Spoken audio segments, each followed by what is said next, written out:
नमस्कार, एक बार फिर से आप सभी का बहुत बहुत स्वागत है हमारे YouTube चैनल पे। आज मैं फिर से आप सभी के लिए बहुत ही महत्वपूर्ण वीडियो लेके आया हूँ। मैं आप सभी के लिए क्लास 12th के हिस्ट्री का चैप्टर 7 का वीडियो लेके आया हूँ, जिसका नाम है एक साम्राज्य की राजधानी विजयनगर। देखिए, हमारे संस्कृति में ना विजयनगर का नाम बहुत लिया गया है। विजयनगर बहुत ही फेमस राज्य था उस समय का, इसलिए आज हम आपको विजयनगर के बारे में बताएंगे कि क्या था विजयनगर।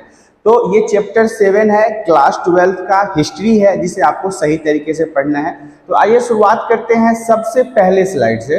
पहला स्लाइड कहता है विजयनगर कि विजयनगर क्या था, विजयनगर के बारे में जानेंगे। तो विजयनगर जो है वो साम्राज्य था एक दक्षिण भारत का। दक्षिण भारत मतलब कि भारत के दक्षिण साइड में जो है जितने भी साम्राज्य थे उन सभी साम्राज्यों में विजयनगर का स्थान जो है वो बहुत ही महत्वपूर्ण था, क्योंकि यह सबसे सम्मानित शानदार साम्राज्य था। शानदार कहने का मतलब समझते हैं ना, बहुत ही बढ़िया तरीके का साम्राज्य था, बहुत ही विकसित था, बहुत ही अच्छा माना जाता था। इसकी राजधानी का नाम हम्पी था। याद रखिएगा, विजयनगर जो राज्य था वो दक्षिण भारत का राज्य था, और इसके अगर राजधानी की बात कर ली जाए तो इसकी राजधानी का नाम हम्पी था।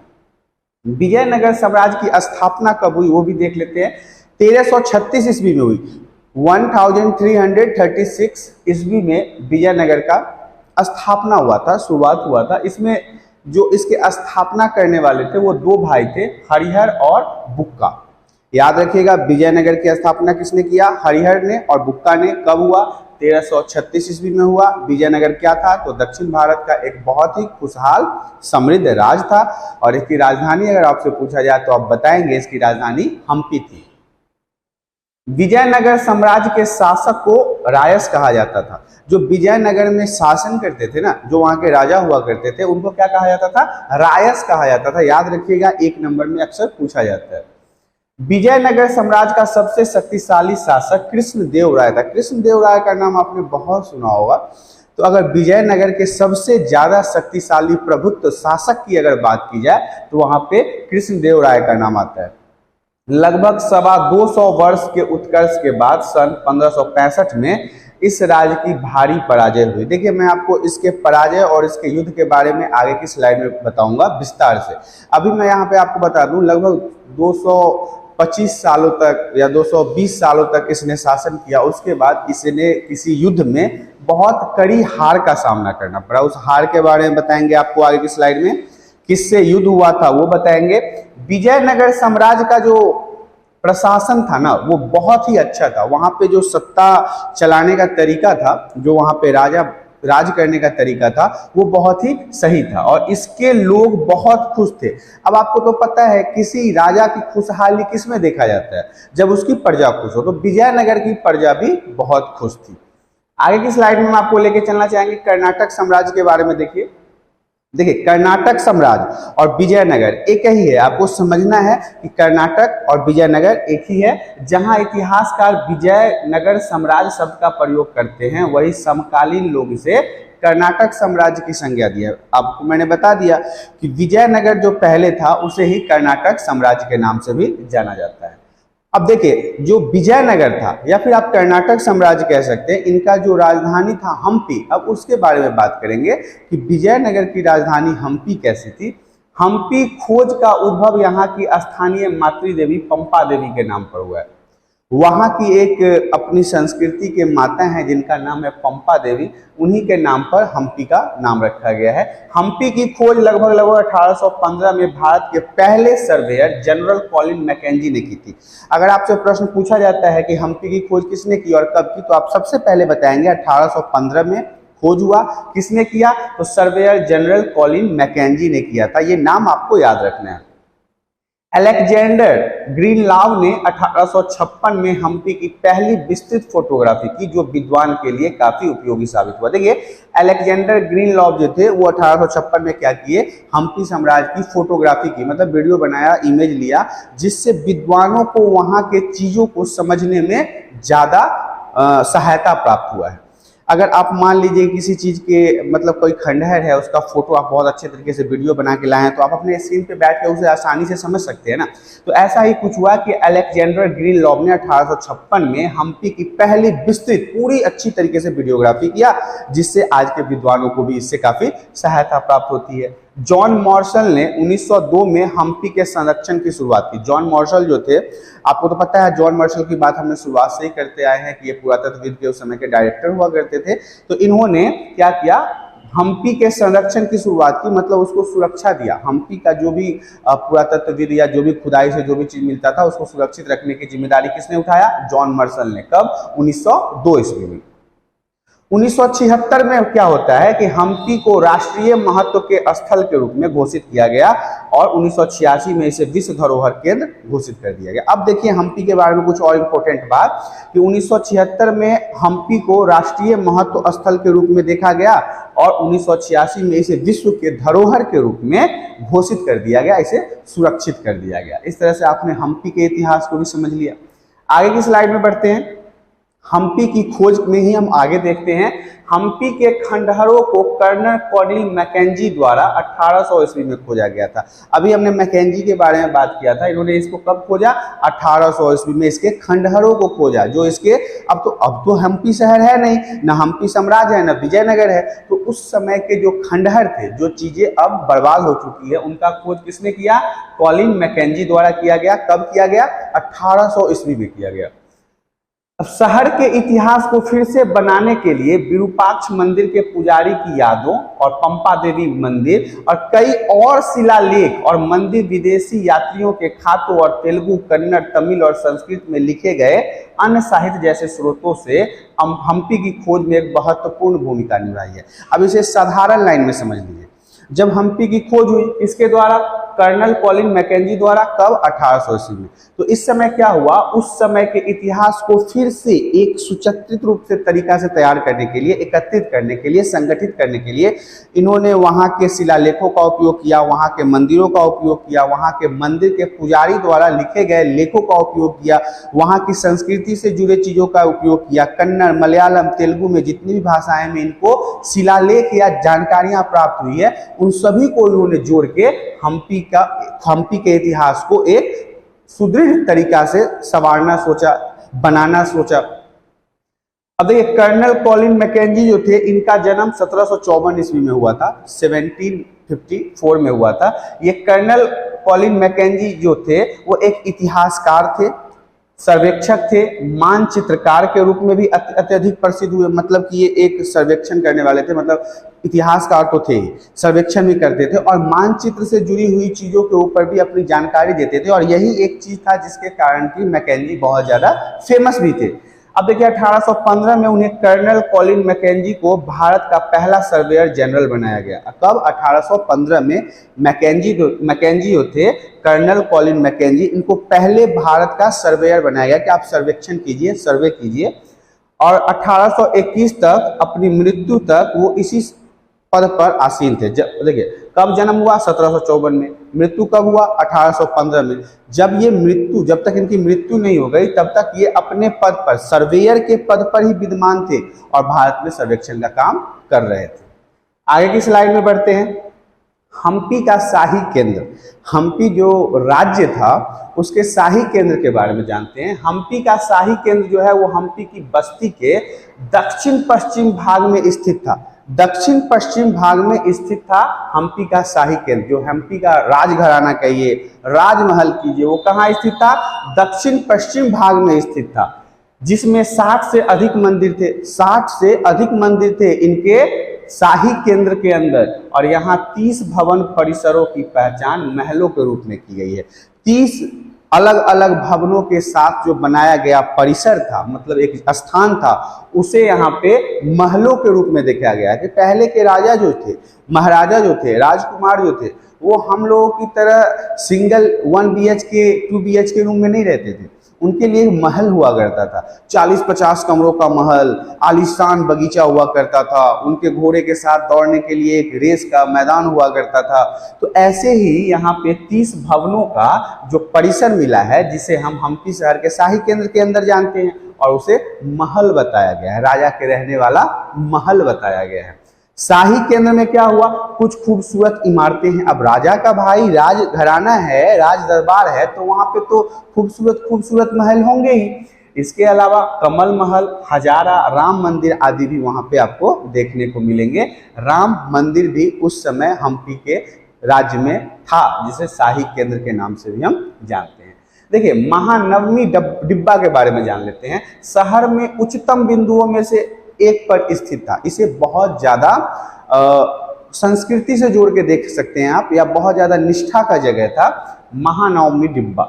महानवमी डिब्बा एक विशाल मंच है, एक बहुत बड़ा मंच था, जो लगभग 11,000 वर्ग फुट से 40 फीट की ऊंचाई तक बढ़ता है। विभिन्न समारोह यहाँ पर किए जाते थे। ये जो महानवमी डिब्बा बनाया गया था, वो बहुत ही विशाल मंच था, बहुत ही बड़े जगहों में था, और माना जाता है कि उस समय के जितने भी विशेष समारोह हुआ करते थे या विभिन्न कार्यक्रम हुआ करते थे, वो महानवमी डिब्बा के साथ ही होता था, क्योंकि इसका जो क्षेत्रफल था वो बहुत ज्यादा था। यहाँ पे बहुत सारे लोग आके बैठ सकते थे। आगे की स्लाइड में बढ़ते हैं। महानवमी। अब महानवमी के बारे में जानते हैं। महानवमी का शाब्दिक अर्थ है 9 दिन तक चलने वाला पर्व। आज भी हमारे संस्कृति में मनाया जाता है। आपने देखा होगा, दुर्गा माता का पूजा करने के लिए हम 9 दिन का पूजा पाठ करते हैं ना, उसी को हम महानवमी कहते हैं। तो उस समय भी महानवमी का शाब्दिक अर्थ क्या था, 9 दिन तक चलने वाला पूजा पाठ ही था। और देखिए, इसे हम महान नवा दिवस के नाम से भी जानते हैं। इस संरचना से जुड़े अनुष्ठान, मतलब इससे जुड़े हुए जितने भी पूजा पाठ थे, वो सितंबर और अक्टूबर के शरद मास में मनाए जाते हैं, जो आज भी हमारे भारतीय संस्कृति में, हिंदू धर्म में मनाया जाता है। वर्तमान में इसे 10 दिन के हिंदू त्योहार, जिसे दशहरा और उत्तर भारत में दुर्गा पूजा, वर्तमान की बात की जाए ना, तो आज भी हमारे यहाँ क्या होता है कि आप देखते होंगे कि दुर्गा पूजा मनाया जाता है, और नवरात्रा मनाया जाता है, दशहरा मनाया जाता है। इसका रिलेशन कहीं ना कहीं उस संस्कृति से भी है, और इसे हम किस नाम से जानते हैं, महानवमी के नाम से जानते हैं। इस अवसर पर क्या होता था कि विजयनगर के शासक अपने रुतबे, ताकत, प्रदर्शन आदि राज्यों को प्रदर्शित करते थे। जब ये पूजा होता था विजयनगर के अंदर, तो वहां के जो राजा थे वो अपने शक्ति का प्रदर्शन करते थे, अपने घोड़ों का प्रदर्शन करते थे, अपने पैसों का प्रदर्शन करते थे। विजयनगर के शासक रामनवमी के पूजा के दौरान वो अपने शक्ति का प्रदर्शन करते थे। और देखिए, इस अवसर पर धार्मिक जो अनुष्ठान होता था, उसमें मूर्ति की पूजा होती थी, राज्य के अश्व की पूजा तथा भैंसे तथा अन्य जानवरों की बलि भी दी जाती थी। राज्य में जितने भी घोड़े, हाथी वगैरह होते थे, उनकी पूजा होती थी, और माता के पूजा के दौरान उस समय भैंसे की बलि भी दी जाती थी। देखिए, नृत्य, कुश्ती, प्रतिस्पर्धा तथा साज लगे घोड़े, हथियारों और अधीनस्थ राजाओं द्वारा उसके अतिथियों को दी जाने वाली औपचारिक भेंटें इस अवसर के प्रमुख उदाहरण है। अब मैं आपको बता देता हूं कि विजयनगर में क्या होता था कि इस समय पूजा पाठ के दौरान अपने शक्ति का प्रदर्शन तो होता ही था, साथ ही साथ घोड़े वगैरह की पूजा होती थी, हाथी वगैरह की पूजा होती थी, और माता को खुश करने के लिए भैंसों की बलि भी चढ़ाई जाती थी। साथ ही साथ उनके अंदर जितने भी राजा आते थे, उनको भेंट स्वरूप कुछ न कुछ दिया जाता था विजयनगर के शासकों के द्वारा, जिससे इनके रुतबे का प्रदर्शन हो सके, शक्ति का प्रदर्शन हो सके। इस तरह से आपने महानवमी के बारे में जाना, जो आज नहीं, हमारे संस्कृति में उस समय से चलती आ रही है, जब हम्पी साम्राज्य और विजयनगर हुआ करता था। आगे की स्लाइड में बढ़ते हैं। हम्पी के मंदिर के बारे में जानते हैं। बहुत ही प्रसिद्ध है, वर्ल्ड लेवल पे इसकी चर्चा की जाती है, पूरे विश्व स्तर पर इसकी बातें की जाती है कि हम्पी के मंदिर के बारे में जानकारियां प्राप्त होनी चाहिए। इस क्षेत्र में क्या था, मंदिर निर्माण का एक लंबा इतिहास था। इस क्षेत्र में, हम्पी के इतिहास में, मंदिर के निर्माण के लिए एक लंबा इतिहास है, क्योंकि पल्लव, चालुक्य, होयसला, चोल, सभी शासकों ने मंदिर निर्माण को प्रोत्साहित किया था। ये जितने भी आप पल्लव, चालुक्य, होयसला, चोल, ये जितने भी आप वंश के शासकों को देखते हैं, इन सभी ने क्या किया, मंदिर निर्माण पे जोर दिया था। मंदिर को धार्मिक, सामाजिक, सांस्कृतिक, आर्थिक और शिक्षा केंद्रों के रूप में विकसित किया। इन्होंने सिर्फ और सिर्फ मंदिर ही नहीं बनवाया, उसको अपने धर्म से जोड़ के देखा, अपने समाज से जोड़ के देखा, अपने आर्थिक जीवन से जोड़ के देखा, अपने शिक्षा के स्तर से भी जोड़ के देखा, ताकि हमारे संस्कृति के रहने वाले जितने भी लोग हैं, उन्हें अपने धर्म के बारे में संपूर्ण जानकारी प्राप्त होनी चाहिए। मंदिर में हॉल का उपयोग संगीत, नृत्य, नाटक और देवताओं के विवाह के विशेष कार्यक्रमों के लिए किया जाता था। मंदिर, जितने भी मंदिर थे और जिसमें हॉल बनाया गया था, इसमें वो क्या करते थे, संगीत का काम करते थे, नृत्य और नाटक जैसे काम करते थे। और आज भी आप देखते होंगे कि देवी देवताओं के शादी विवाह की झांकियां हम लोग निकालते हैं ना, तो ये लोग भी उस समय झांकियों के तौर पे जो कार्यक्रम करते थे इसी मंदिर के हॉल में करते थे। मंदिर की स्थापना विष्णु का एक रूप विट्ठल आमतौर पर महाराष्ट्र में पूजा जाता है। देखिए यहाँ पे एक विट्ठल देवता की भी पूजा होती थी जो विष्णु के रूप में माने जाते हैं, और आज के समय में इसे महाराष्ट्र में बहुत ज्यादा पूजा जाता है, क्योंकि विट्ठल देवता की बहुत ज्यादा पूजा की अगर बात की जाए तो ये आज के समय में महाराष्ट्र में होता है। अब देखिए कुछ सबसे शानदार गोपुरम स्थानीय नायक द्वारा बनाए गए थे। उस समय के जो मंदिर वगैरह थे, जितने भी मैंने हम्पी के मंदिर के बारे में बात कहा है, वो उस समय के इन वंशों के साथ तो बनाया ही गया था, पल्लव, चालुक, होयसला और चोल। इसके अलावा स्थानीय जो शासक थे, जो वहां के लोकल राजा हुआ करते थे, उन्होंने भी बहुत तरह के मंदिरों का निर्माण करवाया था। आगे की स्लाइड में बढ़ते हैं। हम्पी राष्ट्रीय महत्व के स्थल के रूप में, मतलब हम्पी का महत्व राष्ट्र लेवल पर कैसे हो गया, तो 1976 में क्या हुआ, हम्पी को राष्ट्रीय महत्व के स्थल के रूप में मान्यता दी गई। 1976 में क्या हुआ, हम्पी को राष्ट्रीय महत्व, मतलब हमारे राष्ट्र में एक बहुत महत्व स्थान रखने वाला चीज बन गया हम्पी।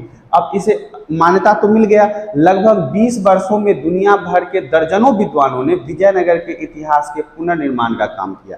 जब ये पूरे विश्व में बात फैला हम्पी के बारे में, विजयनगर के बारे में, तब दुनिया भर के दर्जनों विद्वान, बहुत अलग अलग जगहों से विद्वान आए, पुरातत्वविद आए, साइंटिस्ट आए, और उन्होंने विजयनगर के इतिहास को पूर्ण रूप से पढ़ने का कोशिश किया, समझने का कोशिश किया, निर्माण करने का कोशिश किया। 1980 के दशक के शुरुआती सर्वेक्षण में, जब 1980 के दशक में जो सर्वेक्षण हुआ, उसमें भारतीय पुरातत्व सर्वेक्षण द्वारा विभिन्न प्रकार की रिकॉर्डिंग तकनीकों का उपयोग किया गया।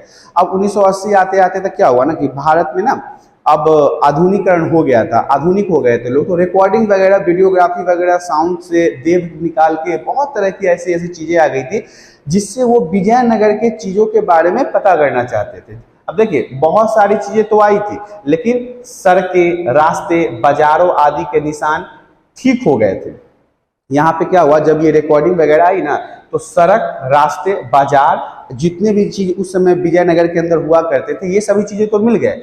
जॉन एम फ्रिड, जॉर्ज निकेल और एमएस नागराजा राव ने वर्षों तक काम किया इस रिकॉर्डिंग के ऊपर, और हम्पी शहर के बारे में जानकारी प्राप्त करने के लिए उन्होंने वर्षों तक काम किया और साइट का महत्वपूर्ण अवलोकन किया। जहां जहां पे इनको हम्पी शहर के पुरातत्व विभाग को जो जो चीजें मिलती थी उसे जाके वो कैप्चर करते थे, उन्हें लाते थे और उसके ऊपर गहन अध्ययन करते थे बहुत सारे साइंटिस्ट और बहुत सारे पुरातत्वविद मिलके, जिसके बाद आपको तो पता चल ही गया होगा कि हम्पी शहर इतना राष्ट्रीय लेवल पे कैसे आ गया। क्योंकि उस समय का आप जितने भी इतिहासकार, अभी तक मैंने जितने भी चैप्टर आपको इतिहास में पढ़ाया, उसमें कहीं ना कहीं आपको विजयनगर का चर्चा जरूर आया। जितने भी यात्री आए हमारे भारत में, उन्होंने कहीं ना कहीं विजयनगर की प्रशंसा जरूर की है, क्योंकि अब उस समय का सबसे फेमस, समृद्ध, प्रसिद्ध राजा हुआ करते थे वो। वहां के कृष्णदेव तो बहुत शक्तिशाली राजा हुआ करते थे, उन्होंने अपने राज्य को ऐसे बनाया था कि लोग बहुत ज्यादा पसंद करते थे, इसीलिए इसे राष्ट्रीय महत्व दिया गया, राष्ट्र के अंदर महत्व दिया गया।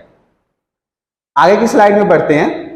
विजयनगर की भौगोलिक संरचना और वास्तुकला। विजयनगर की जो भौगोलिक कैसे बनाया गया था और वास्तुकला में कैसे था, तो सबसे पहले बता दूं कि विजयनगर एक विशिष्ट भौतिक लेआउट का निर्माण शैली की विशेषता है। बहुत ही अच्छे तरीके से इसको निर्माण किया गया था, वास्तुकला को ध्यान रखा गया था।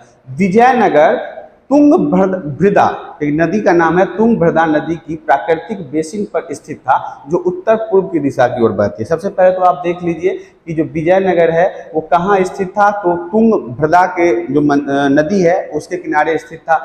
अब देखिए ये शुष्क क्षेत्रों में से आता है, विजयनगर जो है वो शुष्क क्षेत्रों में आता है, इसलिए शहर के लिए बारिश के पानी को संग्रहित करना, मतलब जमा करना बहुत महत्वपूर्ण है।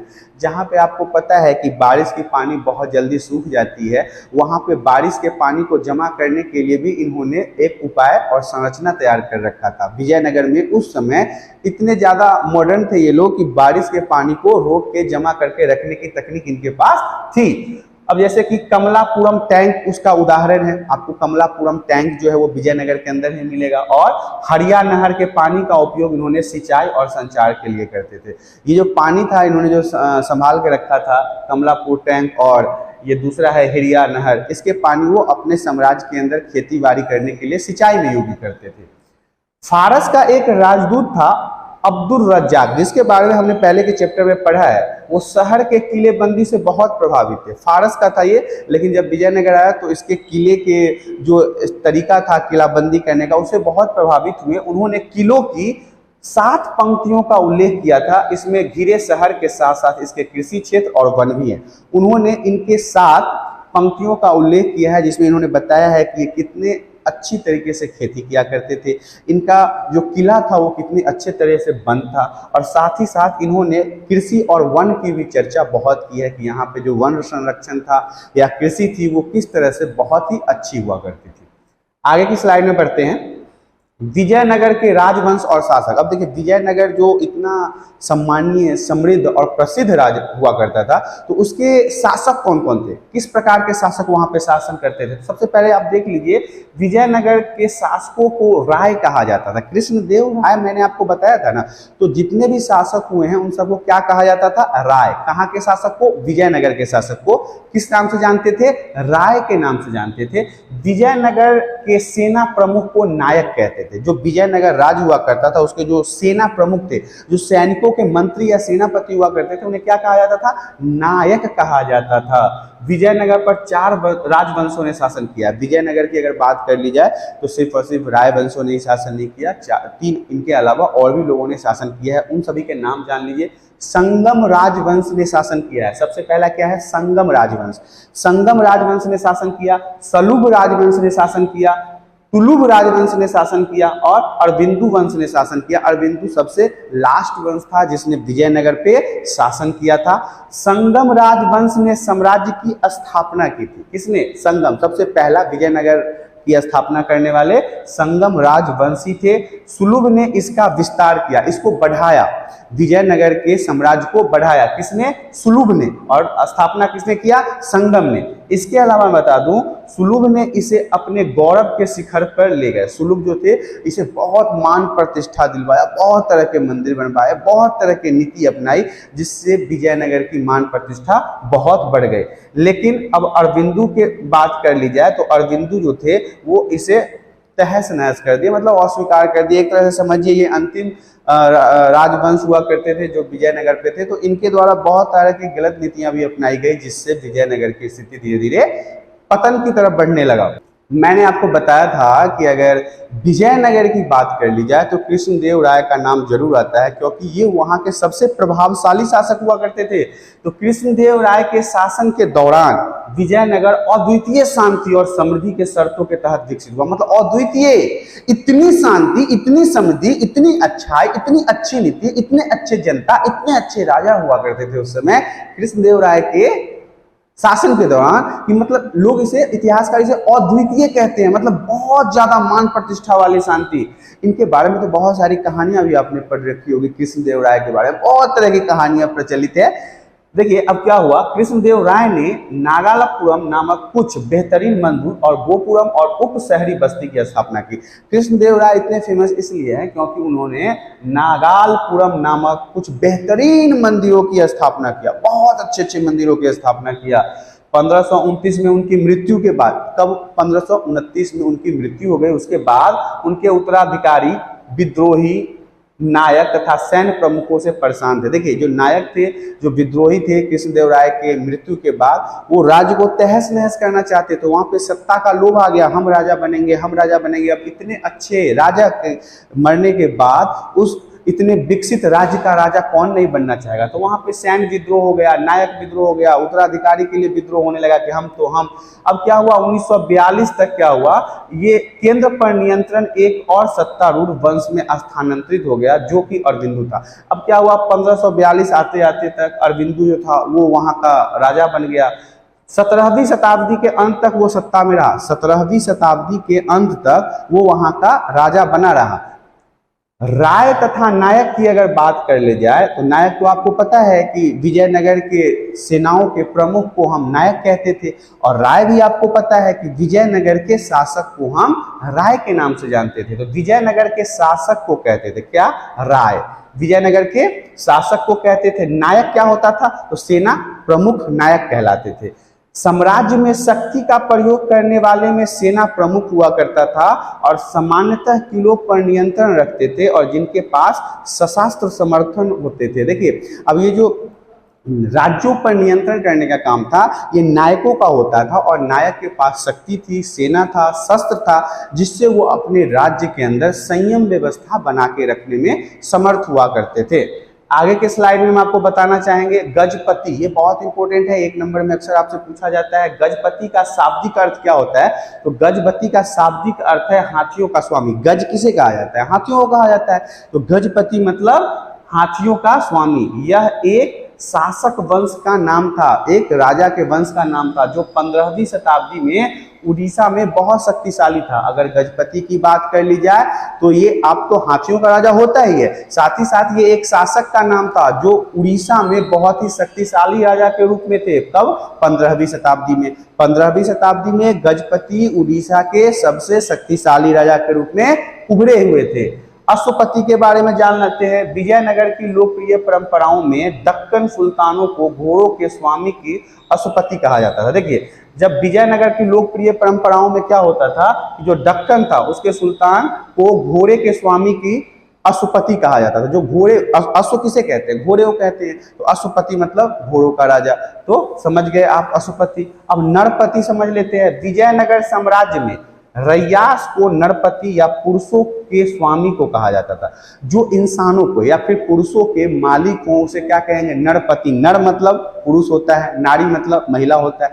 तो यहाँ पे समझिए, गजपति मतलब हाथियों का मालिक, अश्वपति मतलब घोड़ों का मालिक, और नरपति मतलब इंसानों का मालिक। ये तीनों चीज आपके समझ में आ गई होगी। आगे की स्लाइड में बढ़ते हैं। हम व्यापार के बारे में देख लेते हैं, बिजनेस के बारे में देख लेते हैं। विजयनगर में गर्म मसाले, कपड़े, रत्नों का व्यापार होता था। विजयनगर जो था वहां पे क्या क्या चीज का बिजनेस होता था? तो सबसे पहले देखिए गर्म मसाले।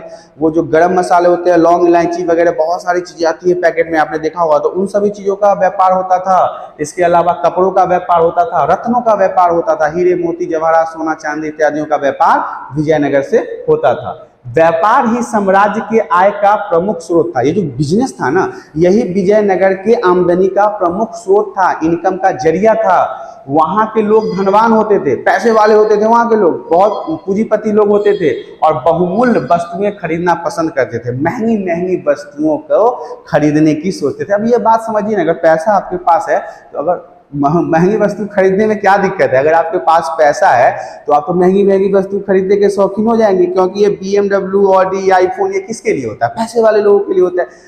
अब मेरे पास पैसे नहीं है तो मैं कहाँ से खरीदूंगा? लेकिन जिनके पास पैसे होते हैं वो तो इन सब चीजों को खरीद सकते हैं। अब दूसरी बात मैं यहाँ पे बता दूं कि यहाँ पे ना व्यापारिक स्थिति को देखकर पुर्तगाली यहाँ आकर बसने लगे थे। यहाँ के अच्छे व्यापार को देख के पुर्तगाल से लोग आके बसने लगे और व्यापार में अपनी भूमिका निभाने लगे। भारत में आके रहने लगे और व्यापार करने लगे, अपनी अच्छी कमाई करने लगे। यह व्यापार आरंभिक चरणों में अरब व्यापारियों द्वारा नियंत्रित था। शुरुआत में अरब के जो व्यापारी थे उनके द्वारा कंट्रोल में था यह व्यापारी, और व्यापारियों के स्थानीय समूह जिन्हें कुर्दई, चट्टी या घोड़ों के व्यापारी कहा जाता था, लोग भी इन विनिमय में भाग लेते थे। अब देख लीजिए, पुर्तगालियों ने देखा कि यहाँ पे तो व्यापार बड़ा अच्छा है, बिजनेस बहुत अच्छा है, यहाँ पे आके वो बसने लगे, यहाँ से व्यापार करने लगे, और उनके व्यापार का जो संगठन था वो अरब के व्यापारियों के अंदर था, और ये सब मिलके व्यापार की क्रिया को करते थे। हमारे उस समय के विजयनगर के जो स्थानीय लोग थे, कुर्दई, चट्टी या घोड़ों के व्यापारी जिन्हें कहा जाता था, वो भी इसमें शामिल होते थे। आगे की स्लाइड में बढ़ते हैं। विजयनगर की जलापूर्ति। विजयनगर जो राज्य था इसमें जल की पूर्ति कैसे होती थी, जलों को कैसे पूरा किया जाता था? तो विजयनगर में दो नदियां बहती थी। मैंने आपको बताया भी है कि विजयनगर दो नदियों के केंद्र बिंदु थे। अब कृष्णा और दूसरा तुंगभद्रा। कृष्णा भी आपको दक्षिण भारत में बहने वाली सबसे पवित्र नदियों में से मानी जाती है, और दूसरी है तुंगभद्रा। ये दोनों नदी उस समय विजयनगर राज्य के अंतर्गत बहते थे। कृष्णदेव राय ने इन नदियों पर बांध बनवाया था। इन नदियों के ऊपर उन्होंने बांध बनवाया था। किसने? कृष्णदेव राय ने। और इन नदियों से विजयनगर की जलापूर्ति की व्यवस्था की, और विजयनगर में जितने भी पानी की कमी होती थी या पानी की जरूरत होती थी, इन नदियों से उसे पूरा किया जाता था। कमलापुरम जलाशय की विशेषता, अभी कमलापुरम के बारे में हमने बताया था, जो इन्होंने पानियों को एकत्रित करने के लिए बनवाया था, तो उसकी विशेषता बता दूं मैं आपको। इस जलाशय का निर्माण 15वीं शताब्दी के आरंभिक वर्षों में हुआ था। 15वीं शताब्दी के शुरुआत में ही कमलापुरम जलाशय का निर्माण हुआ था। इस जलाशय से आसपास के क्षेत्रों को सींचा जाता था। जितने भी आसपास के किसान हुआ करते थे, जो खेती करते थे, उनके सिंचाई के लिए जो पानी की आवश्यकता होती थी वो कमलापुरम जलाशय से ही वो लिया करते थे, जो एक नहर के माध्यम से राजकीय केंद्र तक भी जाया जाता था। अब देखिए, अब एक नहर है, उसे पाइपलाइन लगा के एक जगह से बहुत दूसरे जगह तक पानी को ले जाया जाता था, जिससे सभी किसान उसे अपने खेती के सिंचाई का काम करते थे। तो ये कमलापुरम जलाशय की विशेषता थी। आगे की स्लाइड में हम बढ़ते हैं। आगे का स्लाइड कहता है किले, बंदियां तथा सड़कें। अब विजयनगर एक बहुत ही प्रसिद्ध राज्य हुआ करता था। कृष्णदेव राय इसके सबसे शक्तिशाली और फेमस हुआ करते थे। तो वहां पे किले बंदी तथा सड़कें कैसी थी, कैसे सड़कें उन्होंने निर्माण करवाया था और अपने किले बंदी कैसे करवाई थी, इसे के बारे में भी आपको जानना जरूरी है। 15वीं शताब्दी की दीवारों पर नजर डालते हैं तो ऐसा लगता है कि इनसे इन्हें घेरा गया था, और 15वीं शताब्दी में फारस के शासक द्वारा कालीकट भेजा गया दूत अब्दुल रज्जाक किलेबंदी से बहुत प्रभावित था और उसने दुर्ग की 7 पंक्तियों में उल्लेख किया। देखिए, किलेबंदी और सड़कों में सबसे पहले किले के बारे में बात करेंगे कि फारस का जो एक दार्शनिक था अब्दुल रज्जाक, वो जब यहाँ पे कालीकट बंदरगाह पे आया तो वो विजयनगर को देखा, तो विजयनगर की खूबसूरती को देख के वो बहुत खुश हुआ और उसने यहाँ के किलेबंदी की बहुत तारीफ की। उन्होंने क्या कहा, देखिए, उन्होंने यहाँ पे जब उसे भेजा गया तो वो बहुत प्रभावित था और उसने दुर्ग की 7 पंक्तियों के उल्लेख किया। यहाँ के 7 चीजों के बारे में उसने बहुत ही अच्छे तरीके से बताया। यहाँ के खेती के बारे में बताया, यहाँ के वन के बारे में बताया, यहाँ के किलेबंदी के बारे में बताया, यहाँ के शासन के बारे में बताया, यहाँ पे सिंचाई के बारे में बताया। मतलब ऐसे ऐसे करके उसने 7 पॉइंटों का उल्लेख अपने किताबों में किया है। किसने? अब्दुल रज्जाक ने। कहाँ का रहने वाला था? फारस का रहने वाला था। किसके बारे में कहा?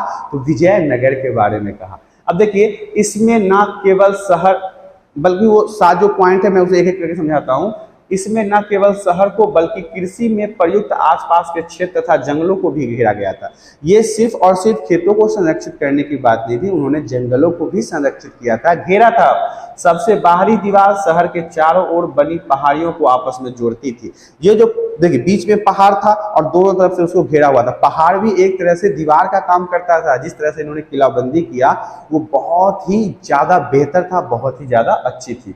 यह विशाल राजगिरी पहाड़ी तथा इसकी संरचना थोड़ी सी शुंडकार थी। अब देखिए, राजगिरी पहाड़ियों से घिरा हुआ था और शुंडकार जैसी संरचनाओं से घिरा हुआ था।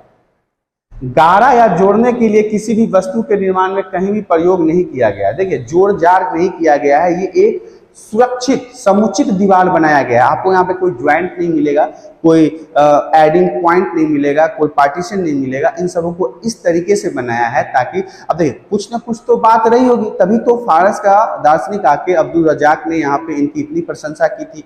तो इनके जो जीने का स्टाइल था, इनके जो चलने का स्टाइल था, इनके जो शासन करने का स्टाइल था, इनके जो किलेबंदी करने का स्टाइल था, इनका जो सिंचाई करने का स्टाइल था, तो ये सब इतने फेमस थे, इतने प्रसिद्ध थे। इसी कारण से तो कृष्णदेव राय उस समय के विजयनगर के इतने समृद्ध और शक्तिशाली शासक हुआ करते थे। इसके अलावा बता दूं कि किलेबंदी की सबसे महत्वपूर्ण बात, इसमें खेतों को भी घेरा गया था। ऐसा नहीं कि खेत को बाहर छोड़ दिया, खेतों को भी घेरा गया था, सुरक्षित किया गया था।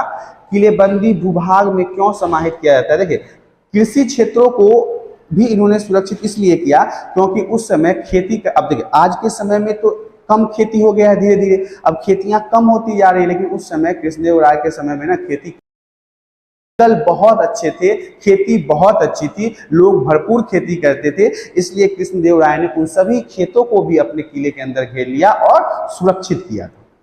इस तरह से हम इस किलेबंदी तथा सड़कों को समझ लिए हैं। अब हम आगे की स्लाइड में बढ़ते हैं। आगे की स्लाइड में मैं आपको बताना चाहूंगा कि गोपुरम एवं मंडप क्या है। गोपुरम और मंडप भी अक्सर एग्जाम में पूछे जाते हैं, आपको इसको बड़े ध्यान से पढ़ना है। देखिए, मंदिर स्थापत्य के संदर्भ में इस समय तक नए तत्व प्रकाश में आते हैं। जो मंदिर की स्थापना हुई उस समय तक अब नई नई चीजें भी आपको देखने को मिलेगा। इसमें विशाल स्तर पर बनवाई गई संरचनाएं जो राजकीय सत्ता में शामिल है, बहुत अलग अलग तरह के विशाल विशाल अभिलेख, स्तूप, डिजाइन, मतलब बहुत अलग अलग चीज बनवाई गई। विशाल विशाल तरीके से मूर्ति वगैरह का निर्माण हुआ, कुछ डिजाइनें बनाई गई पट्टिकाओं पर। तो यहाँ सबसे अच्छा उदाहरण राय गोपुरम अथवा राजकीय प्रवेश द्वार थे। जिस राजा की बात कर रहे हैं, जिस विजयनगर की बात कर रहे हैं, उनके राज्य में प्रवेश होने का जो द्वार था वो भी बहुत ज्यादा फेमस था, वो बहुत ज्यादा कलाकृतियों से बनाया गया था। इसकी संरचनाएं गोपुरम को दर्शाते हैं जो राजकीय प्रवेश द्वार थे और अक्सर केंद्रीय देवालयों की मीनारों को बौना प्रतीत कराते थे और जो लंबी दूरी से मंदिर को होने का संकेत देते थे। इनका जो गेट बनाया गया वो इस तरह से बनाया गया जिससे देख के यह प्रतीत होता था कि यहाँ आसपास में बहुत ही प्रसिद्ध प्रसिद्ध मंदिर है, क्योंकि उनके छाप ना उनके गेट पे थोड़ा थोड़ा करके बनाया गया था और ये केंद्रीय देवालयों की मीनारों को बौना प्रतीत करते थे, क्योंकि ये जो शुरुआत के जो दीवार बनाए गए थे गोपुरम और मंडप में, वो इनकी ख्याति को प्रदर्शित करता था। अन्य विशिष्ट अभिलक्षणों ने मंडप तथा लंबे स्तंभ वाले गलियारों जो अक्सर मंदिर परिसरों में स्थित देवालयों के चारों ओर बने थे सम्मिलित थे। यहाँ पे एक बात और समझ लीजिए कि अभिलक्षणों में मंडप तथा लंबे स्तंभ कहने का मतलब है बड़ी बड़ी लंबी चौड़ी जो पाइपलाइन जैसे बनाई जाती है दीवारें, उनकी चीजें भी यहाँ पे इनको आपको देखने को मिलेगा। अक्सर मंदिर परिसरों में, जहाँ पे मंदिर का निर्माण हुआ, मंदिर परिसर कहने का मतलब है कि मंदिर के क्षेत्र के अंदर, परिसर के अंदर स्थित देवालयों को चारों ओर बने थे और इसमें सम्मिलित थे। आप साउथ के मंदिर में देखोगे ना, तो सबसे इन सारे बातों को मैं शॉर्ट में बता देता हूँ। जितने भी साउथ के मंदिर है, नटराजन मंदिर की बात कर ले तो आप देखोगे उसके 4 गेट हैं, चारों समान है और चारे इतने भव्य तरीकों से बनाया गया है, इतने अच्छे तरीकों से बनाया गया है कि आप ये कंफ्यूज हो जाओगे कि हम किस गेट पे हैं, पहले नंबर पे हैं, दूसरे नंबर पे हैं, तीसरे नंबर पे हैं, चौथे नंबर पे। तो चारों दिशाओं में 4 गेट बनाया गया और चारों बहुत विशाल विशाल बनाए गए हैं, बहुत ऊंची ऊंची विशाल गेट बनाया गया है। तो वहां से यह प्रतीत होता है कि जिसका गेट इतना सुंदर है उसका मंदिर कितना सुंदर होगा। आगे की स्लाइड में हम बढ़ते हैं। अब सबसे इंपॉर्टेंट आता है विरूपाक्ष मंदिर। ये बहुत ही फेमस मंदिर है। विरूपाक्ष मंदिर का निर्माण 9वीं 10वीं शताब्दी में हुआ था। 9वीं और 10वीं शताब्दी में विरूपाक्ष मंदिर का निर्माण हुआ था। यह हम्पी बाजार के 10 किलोमीटर के केंद्र में यह मंदिर था। जो हम्पी का मार्केट था, जो बाजार था, जो विजयनगर की राजधानी हुआ करती थी, उसके 10 किलोमीटर के केंद्र में यह मंदिर था। यह आज भी बिल्कुल वैसे ही है जैसे कृष्णदेव राय के काल में था और यहाँ के पत्थर ग्रेनाइट के थे। सबसे समझने वाली बात है 10वीं 11वीं सदी में बनाया गया कौन सा मंदिर? विरूपाक्ष मंदिर। जैसा यह कृष्णदेव राय के शासन काल में था आज भी वैसा ही। किस पत्थर से बनाया गया? ग्रेनाइट पत्थर से बनाया गया। मंदिर की दीवार पर नृत्य करने, युद्ध, शिकार करने जैसे चित्र बने हुए। मंदिर का जो दीवार बनाया गया है, विरूपाक्ष मंदिर का जो दीवार है, वाल है, उसके ऊपर नृत्य जैसे आपको डिजाइन मिलेंगे, शिकार जैसे डिजाइन मिलेंगे, युद्ध करने का डिजाइन मिलेगा। हमें अनेक कहानियां बताती है कि इनसे शिव की आराधना की जाती है। बहुत सारे ऐसे स्टोरी हैं जो इतिहासकार बताते हैं जिससे यह पता चलता है कि इस समय शिव की भक्ति यहाँ पे बहुत ज्यादा होती थी। आगे की स्लाइड में बढ़ेंगे।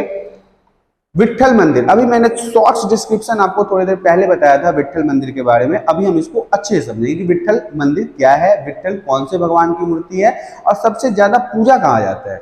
तो यह एक दृढ़ और दर्शनीय मंदिर है। आप समझ लीजिए कि बहुत अच्छी मंदिर है, बहुत ही प्यारा मंदिर है। यहाँ दीवार के नीचे से ऊपर तक तांबे के पात्र बने हुए हैं। पूरे नीचे से ऊपर तक तांबे के पात्र बने हुए हैं। मंदिर की छत पर जानवरों की मूर्ति बनी हुई है। जो छत होता है ना उस मंदिर में, किसके मंदिर? विट्ठल मंदिर के छत पे क्या बना हुआ है?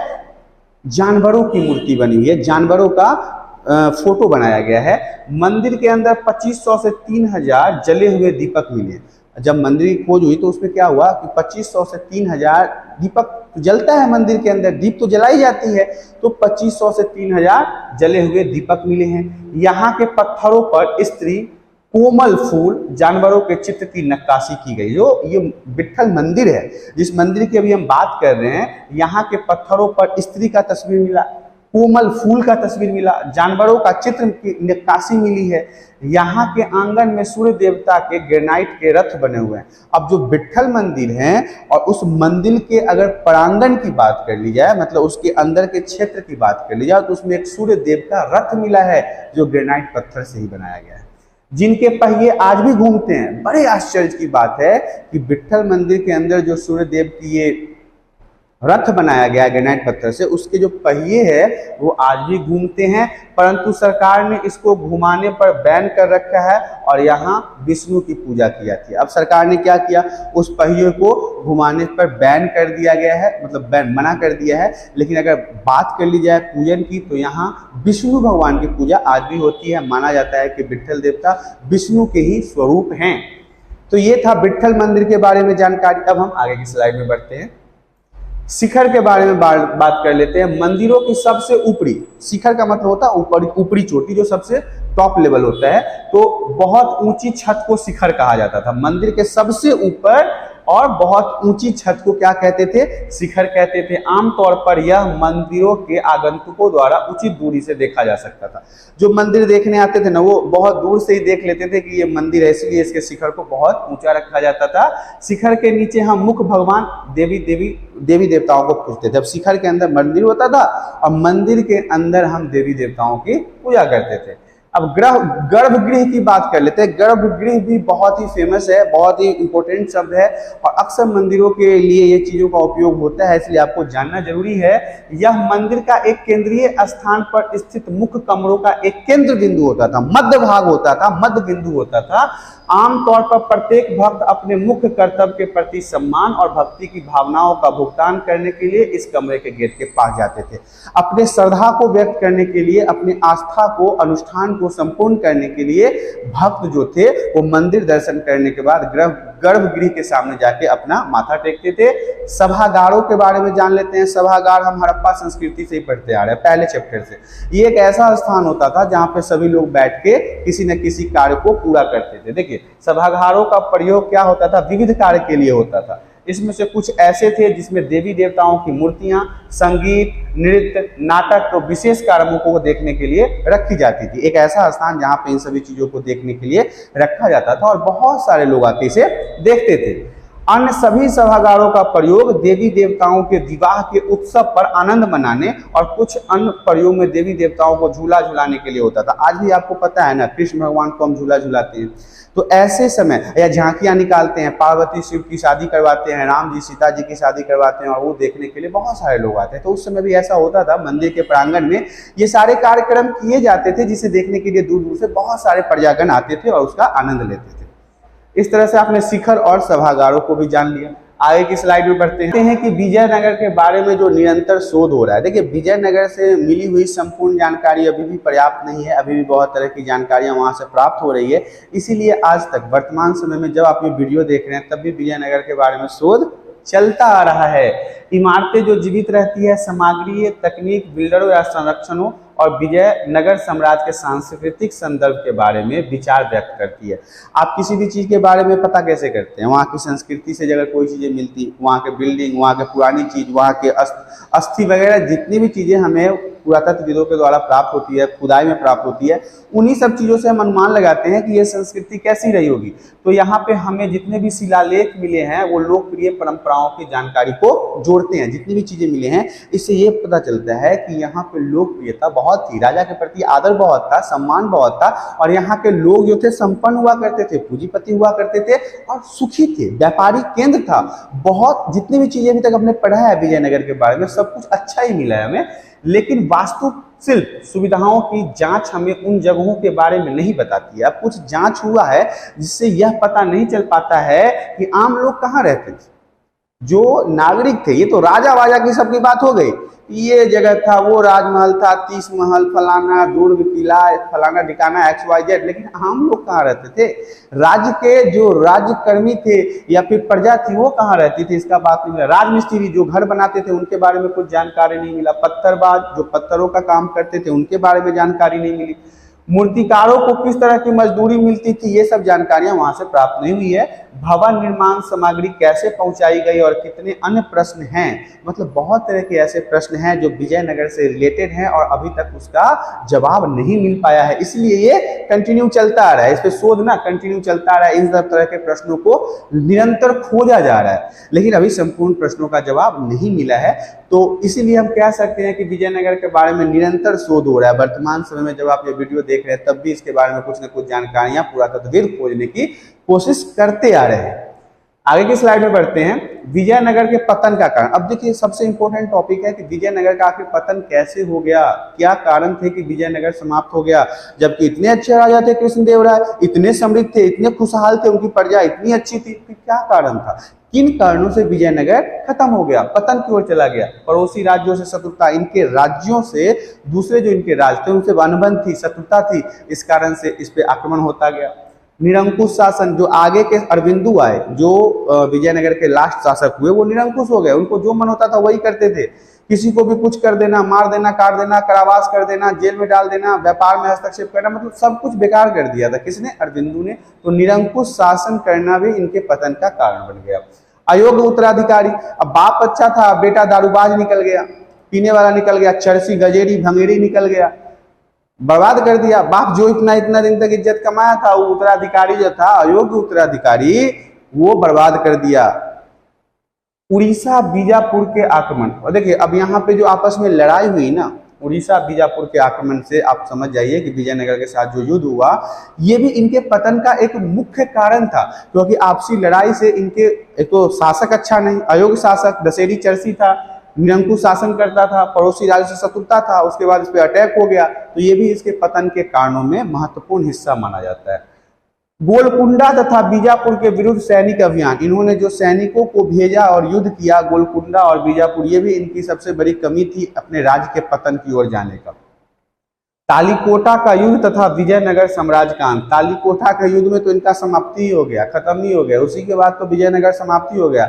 इतना भयंकर इनका परिणाम हुआ, बुक में है नहीं है लेकिन मैं बता देता हूँ, इनके राज्यों को जला दिया गया, लाखों करोड़ों स्त्री के साथ गलत हरकतें की गई। उस समय हिंदू धर्म के अंदर मतलब इज्जत आबरू सब उनको खोना पड़ा, और साथ ही साथ इनके पूरे राज्य को अग्नि के हवाले कर दिया गया, जला दिया गया, ध्वस्त कर दिया गया। इस तरह से आपने देखा कि विजयनगर का पतन हो गया। अब हम आगे की स्लाइड में बढ़ते हैं। आगे की स्लाइड में हम आपको बताएंगे कि तालीकोटा के युद्ध में विजयनगर के हार का कारण और परिणाम क्या था। तालीकोटा मैंने भी अभी आपको बताया ना कि यही एक अंतिम युद्ध था इनका, जिसमें ये हार भी गए और समाप्त भी हो गए। विजयनगर का बढ़ता हस्तक्षेप, विजयनगर अत्यधिक शक्तिशाली होने के कारण मुस्लिम राज्यों में हस्तक्षेप कर रहा था, जो उनको बिल्कुल पसंद नहीं था। विजयनगर शक्तिशाली था मानते हैं, लेकिन ये क्या किया, मुस्लिम राज्यों के अंदर ना हस्तक्षेप करना शुरू कर दिया, मतलब उनके कार्य करने की प्रणाली में हस्तक्षेप करना शुरू कर दिया, जिससे मुस्लिम राजा जो थे वो इससे नाखुश हुआ करते थे। अहमदनगर के साथ दुर्व्यवहार, युद्ध में विजयनगर ने अहमदनगर की महिलाओं के साथ काफी गंदा व्यवहार किया। देखिए सबसे गलत यहाँ पे यही किया इन्होंने।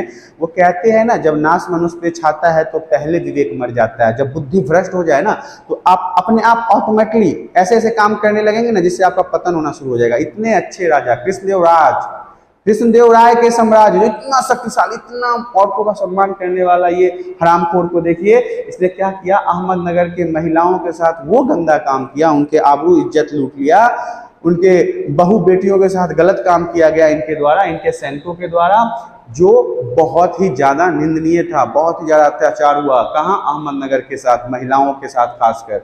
राम राय की नीति, राम राय मुस्लिम सुल्तानों को अलग अलग करने की कोशिश कर रहे थे। ये कुछ ज्यादा ही तेज राजा थे। इन्होंने क्या कहा, अपने अंदर विचार बनाया कि हम मुस्लिम राज्यों को ना अलग अलग कर देते हैं। लेकिन क्या हुआ, बाद में सारा मुस्लिम एक साथ मिलकर इन्हीं को पेल दिया, पकड़ के ऐसा पेला ना, किसको, राम राय को। अब इनका मुकाबला ये कर नहीं पाए। क्या हुआ कि सभी एक साथ आके जुड़ गए मुस्लिम राजा, और इन्होंने संगठित होकर विजयनगर को हरा दिया, खत्म कर दिया। परिणाम ये हुआ कि विजयनगर के लाखों सैनिक मारे गए और काफी धन भी लूटा गया। जब विजयनगर पे ये सारे मुस्लिम मिलकर आक्रमण किए तो लाखों लाख सैनिक तो मारे ही गए। इनका जितना भी आज तक कमा के रखे थे ना पूरी पैसा पत्ती, सब उठा के ले गया। इसमें विजयनगर कुछ वर्षों में ही पतन की ओर चला गया, खत्म हो गया।